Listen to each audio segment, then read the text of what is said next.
Film dimulai ketika seorang gadis berlari ketakutan di tengah gelapnya malam.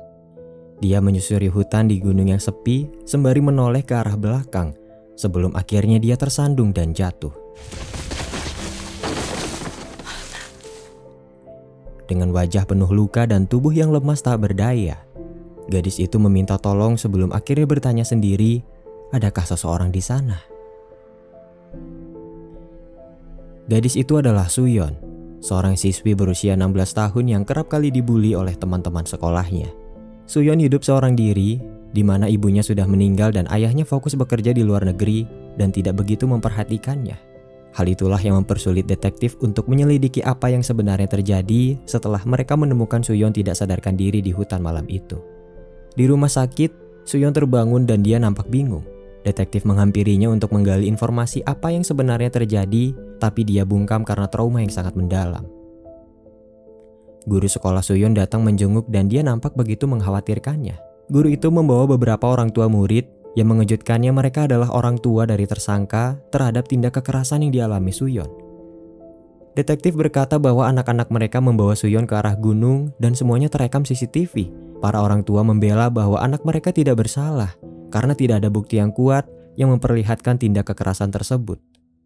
Salah satu orang tua berkata, jika memang anak mereka pelakunya, mereka akan mengakhiri semua masalahnya itu dengan berdamai dan memberikan kompensasi. Detektif marah karena kasus yang menimpa Suyeon bukanlah sesuatu yang bisa didamaikan begitu saja, melainkan kasus serius yang harus ditindaklanjuti sampai ke akar-akarnya. Suyeon dibawa ke ruang pemeriksaan, di mana seorang dokter meminta dirinya untuk bercerita apapun yang dia rasakan, untuk memahami kondisi psikologisnya. Tapi dia tidak menceritakan apapun, bahkan setelah 10 hari dirawat di rumah sakit itu. Guru Suyeon mengabarkan berita itu kepada kepala sekolah, tapi bukannya peduli, dia malah meminta kasus perundungan itu diabaikan dengan alasan untuk menjaga reputasi sekolah dan kenyamanan murid lainnya. Guru Suyeon memang peduli, tapi dia tidak bisa berkorban hanya untuk membelanya.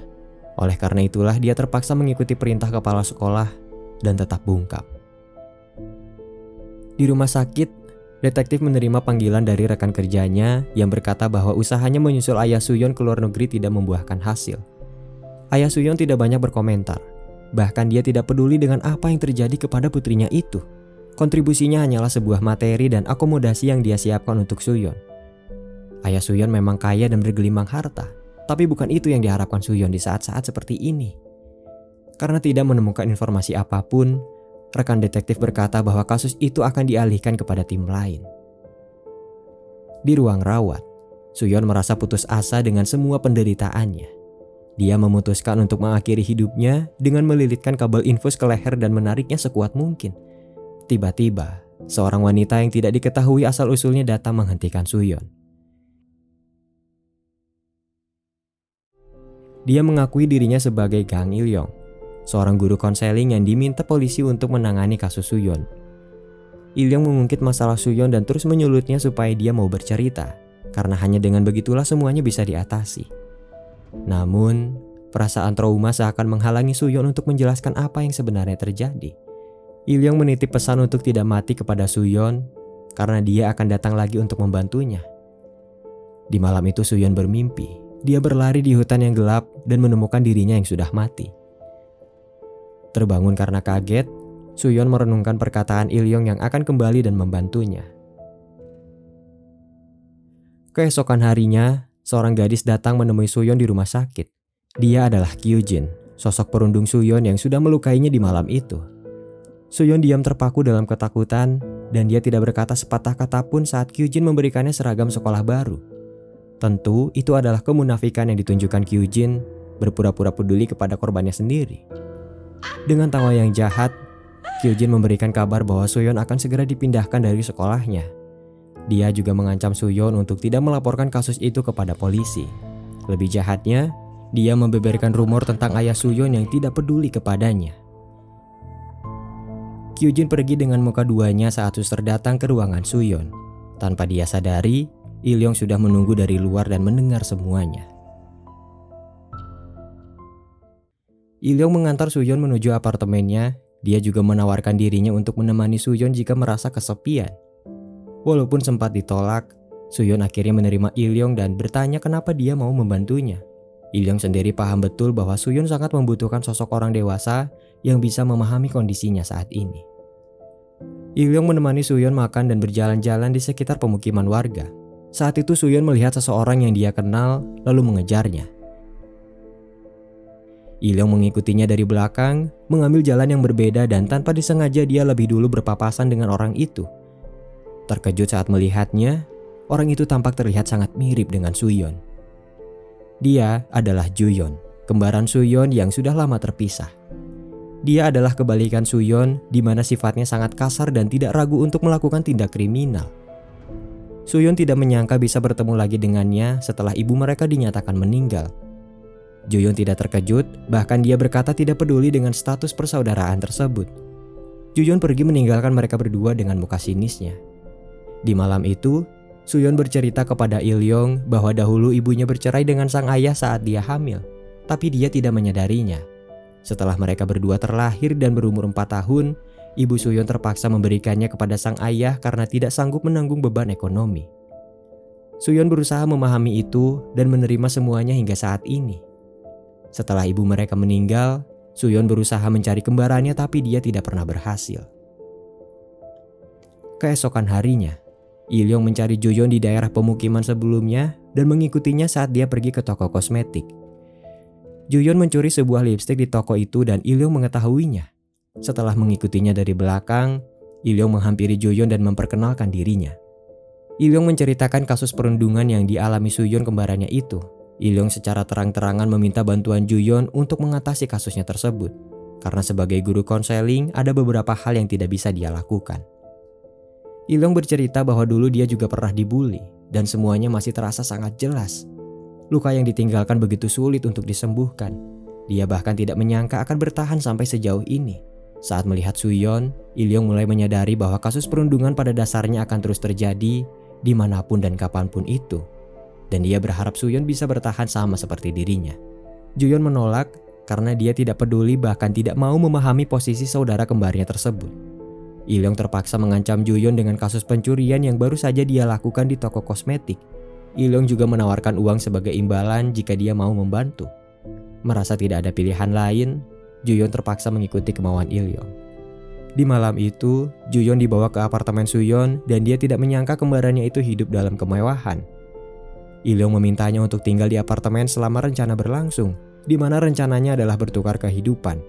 Juyeon akan menyamar sebagai Suyeon dan masuk ke sekolah seperti biasanya. Juyeon menolak karena dia tidak mau bertindak seperti orang bodoh hanya untuk memainkan peran saudaranya di sekolah. Il-yong menjelaskan bahwa rencana itu hanya sementara karena Suyeon akan segera dipindahkan. Tapi sebelum itu terjadi, Il-yong berharap bahwa para perundung itu bisa menerima ganjaran atas apa yang mereka perbuat. Tentu saja ini adalah sebuah rencana balas dendam dengan memanfaatkan sifat kasar yang dimiliki Juyeon untuk melawan mereka. Juyeon tetap tidak tertarik dan akhirnya dia pergi meninggalkan apartemen. Setibanya di lantai bawah, Juyeon terganggu oleh kebisingan grup chat yang dihebohkan dengan sebuah video. Grup chat itu diisi oleh orang-orang anonim yang pada dasarnya sering melakukan tindak kriminal sama seperti Juyeon. Saat itu Juyeon terkejut karena ternyata itu adalah video rekaman asusila yang menimpa kembarannya. Marah setelah melihatnya, Juyeon kembali dan memutuskan untuk menghukum para perundung itu, terutama wanita dengan tawa jahat yang dia dengar dalam video tersebut. Itu adalah tawa Kyujin. Keesokan harinya, Juyeon pergi ke sekolah dengan gaya dan kepribadiannya sendiri. Hal itu cukup mengejutkan siswa lain, terutama teman di kelasnya. Juyeon duduk di bangku paling belakang, di mana akhirnya Kyujin menampakkan dirinya di kelas itu dan mulai mengganggu seperti biasanya. Ketika Kyujin mengeluarkan tawa jahatnya, Juyeon menyadari itu dan dia menunjukkan video sebelumnya untuk memastikan. Terkejut karena video itu ada padanya, Kyujin marah dan menentangnya, namun sayang, dia menghadapi orang yang berbeda saat itu. Juyeon bangkit dan menampar Kyujin sekuat mungkin hingga terjatuh. Juyeon menarik rambutnya dan menamparnya sekali lagi. Sembari tersenyum, Juyeon mencekik Kyujin dan merekamnya saat dia meminta tolong. Teman-teman lainnya hanya diam tak berkutik karena terlalu takut dengan perubahan yang tidak terduga itu. Guru sekolah datang menghentikan keributan itu dan membawa mereka berdua ke ruangannya. Guru sekolah mempertanyakan perbuatan itu, di mana dia mengira Juyeon adalah Suyeon itu sendiri. Juyeon hanya tersenyum. Kemudian dia meminta Kyujin memikirkan kejadian tersebut dan merenungkannya. Jika tidak, dia akan membalasnya lebih dari apa yang telah dia lakukan saat menyiksa Suyeon di gunung. Kyujin pergi meninggalkan ruangan, sementara Juyeon tetap ditahan. Juyeon menyadari bahwa guru itu menutupi kasus perundungan Suyeon berdasarkan perintah. Juyeon menjelaskan bahwa tindakannya itu tidak akan menyelesaikan masalah. Dia juga menegaskan bahwa sebagai korban, dalam arti Suyeon, bisa menentukan hidupnya sendiri seperti apa yang sedang dia lakukan saat ini, yaitu memberontak. Guru Suyeon mulai takut dengan perubahan sikap tersebut, di mana sejauh ini dia masih mengira bahwa itu adalah Suyeon. Sepulangnya ke apartemen, Juyeon memberikan rekamannya saat mencekik Kyujin di sekolah. Suyeon merasa sedih melihat video tersebut karena bukan itulah yang dia harapkan. Membalasnya dengan kekerasan menandakan bahwa itu tidak ada bedanya dengan para perundung. Il-yong mengetahui tindakan kekerasan itu dan dia tidak mempermasalahkannya. Tapi yang dia harapkan dari rencana itu adalah pengakuan maaf dari pelaku, karena mungkin hanya hal itulah yang bisa menyembuhkan Suyeon dari traumanya. Il-yong menegaskan kepada Juyeon untuk tidak bertindak terlalu jauh sampai Suyeon benar-benar dipindahkan dari sekolahnya. Keesokan harinya di sekolah, para perundung itu tidak lagi berani mengganggu Juyeon, bahkan ketika dia meledek mereka saat pulang sekolah. Di perjalanan, detektif melihat Juyeon dan menghampirinya karena mengira itu adalah Suyeon. Detektif menanyakan kabarnya. Juyeon masih memainkan perannya dan menjawab dengan tegas bahwa dia baik-baik saja. Detektif merasakan kejanggalan kenapa pihak sekolah tidak melaporkan kasus kekerasan yang menimpanya ke pihak kepolisian sebagaimana mestinya. Oleh karena itulah detektif menawarkan dirinya untuk berbicara langsung dengan kepala sekolah, tapi Juyeon menolaknya dan meminta detektif untuk melupakan kasus itu. Detektif memberikan kartu namanya kepada Juyeon dan berkata, hanya orang dewasalah yang bisa membantu mengatasi masalahnya itu. Di malam hari, Juyeon membawa barang-barang yang baru saja dia beli dari hasil usahanya mengikuti rencana Il-yong. Dia juga membelikan hadiah untuk Suyeon karena ternyata hari itu adalah hari ulang tahun mereka. Suyeon hanya bisa membalasnya dengan sebuah kue dan berkata bahwa dia tidak pernah merayakan ulang tahun sebelumnya. Walaupun tidak ada yang spesial, Suyeon cukup terhibur dengan perayaan sederhana itu. Suyeon bercerita bahwa dia sangat merindukan ibunya selama ini. Suyeon berkata bahwa dia merasa cemburu kepada Juyeon yang bisa tinggal bersama ibunya. Juyeon berusaha menunjukkan sisi baik dari takdir yang mengikat mereka. Juyeon memang bisa tinggal bersama sang ibu, tapi mereka hidup dalam kemiskinan. Suyeon bisa tinggal di rumah mewah dan segala kebutuhannya tercukupi. Hal itu patut untuk disyukuri walaupun sang ayah tidak pernah ada untuknya. Suyeon mengumpat untuk pertama kalinya karena merasa semua ada benarnya juga. Juyeon tertawa lepas karena itu terlihat aneh bagi Suyeon. Di malam itu, Suyeon pergi ke taman di mana Il-yong datang menghampirinya. Suyeon bertanya apakah dia bisa menemui ibunya jika sudah mati. Dia juga mempertanyakan apa alasan para perundung menyakitinya selama ini. Il-yong menegaskan bahwa kasus perundungan itu tidak bisa dibenarkan apapun alasannya. Suyeon berharap bisa menerima permintaan maaf dari mereka dan menjadi orang dewasa yang baik seperti Il-yong. Keesokan paginya, Suyeon pergi sekolah seorang diri meninggalkan Juyeon yang masih tertidur. Di hari itu dia melihat guru sekolahnya berlari ke arah ruang kepala sekolah dengan panik. Suyeon mendengar percakapan mereka dari luar, di mana ternyata ibu Kyujin lah yang meminta kepala sekolah untuk menutupi kasus perundungan itu. Dia takut jika putrinya benar-benar terlibat ke dalam kasus tersebut. Ibu Kyujin nampak berpengaruh karena kepala sekolah begitu menghormatinya. Oleh karena itulah, kepala sekolah memutuskan untuk memindahkan Suyeon, alih-alih mengusut kasusnya hingga tuntas. Suyeon terkejut mendengar hal itu dan dia berlari ke toilet dengan takut. Kyujin yang melihatnya dalam kondisi seperti itu mulai berani kembali untuk menyakitinya. Sepulangnya ke apartemen, Suyeon dengan penampilannya yang berantakan pingsan. Il-yong panik dan segera membantunya. Menyadari itu adalah perbuatan Kyujin, Juyeon marah dan pergi dari apartemen itu untuk membalasnya lagi. Juyeon mengancam Kyujin dengan video rekaman sebelumnya dan dia meminta Kyujin datang ke gunung yang sama, tempat di mana dia menyiksa Suyeon di malam itu. Jika tidak, dia akan mengekspos video itu kepada guru, polisi, dan juga media. Kyujin tidak punya pilihan lain dan dia datang ke gunung itu seorang diri. Juyeon menyambutnya dengan pukulan keras lalu mengikatnya saat dia tidak sadarkan diri. Juyeon merekam beberapa video yang sangat sensitif dari Kyujin untuk disebarkan ke grup kelas. Tidak sampai di situ, Juyeon menakutinya dengan sebuah air di mana Kyujin menyangka itu adalah air keras. Juyeon tertawa puas, tapi itu masih belum cukup. Kali ini dia menyiapkan air keras sungguhan yang sudah siap membakar kulit Kyujin bahkan jika hanya setetes saja. Sekali lagi Juyeon menegaskan bahwa Kyujin harus merenungkan perbuatannya selama ini. Juyeon memberi Kyujin kesempatan untuk berlari di mana dia akan mengejarnya. Jika berhasil lari dari kejarannya itu, Juyeon berjanji akan menghapus semua video sensitifnya dan melupakan semuanya seolah tidak pernah terjadi apa-apa. Di tengah gelapnya malam, Kyujin berlari ketakutan dan dia terjatuh sama seperti yang dialami Suyeon di malam itu.